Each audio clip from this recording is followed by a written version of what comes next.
Government girls primary school شیخ محلہ میں سندھ کی قدیم ثقافت کو اجاگر کرنے کے لیے ثقافتی تقریب منعقد کی گئی۔ تقریب تعلقی ایجوکیشن آفیسر فیمیل میڈم زینت چانڈیو کی صدارت میں منعقد ہوئی۔ تقریب میں اسکول کی ہیڈ مسٹر آپا قمرالنساء سمرو، ٹیچر رابعہ چنا سمیت اساتذہ اور طالبات نے بڑی تعداد میں شرکت کی۔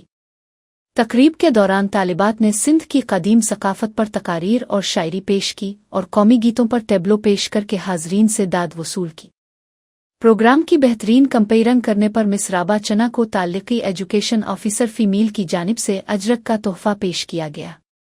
تقریب میں خطاب کرتے ہوئے میڈم زینت چانڈیو نے کہا کہ مس رابعہ چنا اور مس پریوش سمرو اسکول کی شان ہے، جن کی محنت اور لگن سے طالبات نے ثقافتی دن پر اپنی صلاحیتیں نمایاں کیں۔ انہوں نے کہا کہ ثقافتی تقریبات میں تقاریر، شاعری اور ٹیبلو پیش کرنا طالبات کے ٹیلنٹ کے اظہار کا بہترین موقع ہوتا ہے اور بہترین کارکردگی دکھانے والوں کو انعام بھی دیے گئے۔